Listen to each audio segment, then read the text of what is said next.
Once upon a time, there lived King Don, Queen Sasha, and their 2 sons in a beautiful, lavish palace. The kingdom of Banda, which he ruled, had many strong men trained to fight. The youngest son, Prince Neba, was always reading. One day, as the king was passing by his room, he called him out. "Neba, it's about time you stopped wasting your time on books and start learning how to be strong like your older brother." "Being smarter is more important, Father. I want to be the smartest prince and have to read very hard." Prince Jay wakes up early every day to learn how to fight with the sword, and even has a trainer hired for him. But beneath all this difference, the 2 brothers have a deep love for each other. They always look out for each other and could chat for hours when each is not busy reading or training. During one such training session, Prince Jay hurt himself, and Prince Neba, who heard him from his room, rushed to his side to help him. They always sit next to each other at the dining table, always whispering to each other one thing or the other. One day they were all having breakfast when one of the trusted servants came and whispered something in the king's ear. The king immediately stood up from his chair, fury and anger written all over his face. Everyone at the table stopped eating and looked at him, confused. "What's wrong? You look so worried and angry. Father, is everything okay?" My king, please tell us what's wrong." "The king of Lap's kingdom has declared war on my kingdom," the king said angrily. "Why? They are so much stronger and bigger than us. What are they trying to prove?" "And they wanted to catch us unawares? Do you think they are secretly planning to take over our kingdom?" "What else would such a powerful kingdom want with a kingdom much smaller than theirs, if not to take over?" "I will never let them take my kingdom. I have strong men trained to fight." The king reached out to his queen and took her hands into his. "My queen, say something." That kingdom is one of the strongest, and they can destroy us. Please, let's think of a way to avert this attack." "Father, why don't you assemble your advisors, and then you can all decide on the best way forward?" "Yes, that's wise. My king, please consider." That evening, the king called all his advisors and told them of the impending attack from the Lap's kingdom. One of the advisors asked the king to consider taking a gift as a sign of peace to the kingdom of Lap's. The king decided to send Prince Jay the next day with a chest full of gold for King Jade not to attack them. When they arrived, King Jade welcomed them into his palace. "Prince Jay, what a surprise!" "Thank you, King Jade.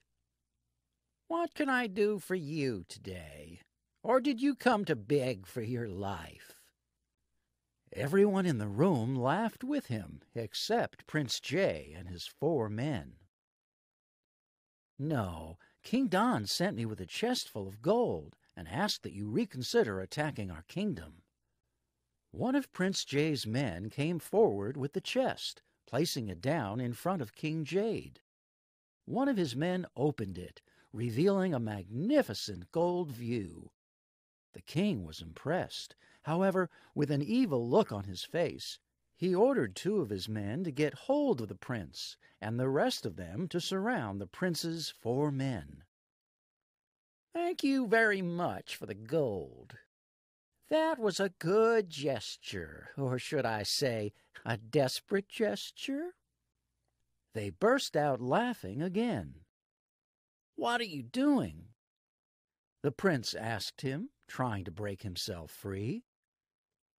King Jade looked him straight in the face and told him, "I'll take the gold, kill you and everyone in your kingdom.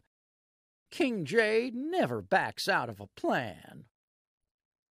The prince was distressed, but in a sudden show of strength he broke free, and together with his 4 men fought off King Jade's men and ran away. When they arrived at their kingdom, the prince went straight to his father, who was sitting with his advisers, and told them everything. They all became scared, not knowing what to do. Everyone was talking, and no one was listening to the other. The queen and Prince Neba, who had heard the commotion, came to see what was happening.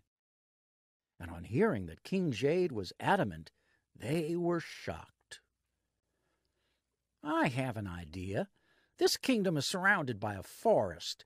Let's put oil on the forest. When King Jade and his army comes to attack, we'll light up the forest and kill them."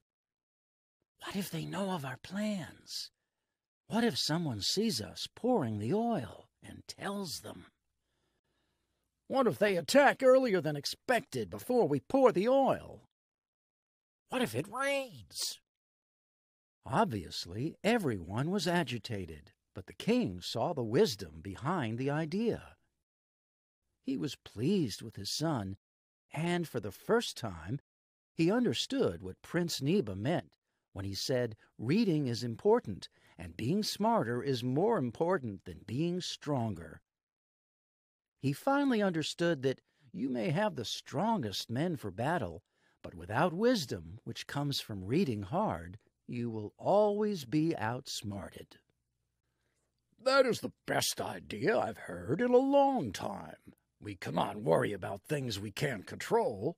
According to King Jade, he never backs out of a plan, so we'll be expecting them tomorrow.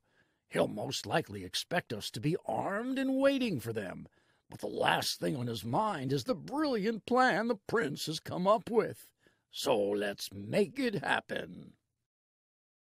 He called one of his trusted servants and asked him to assemble all the other servants at once.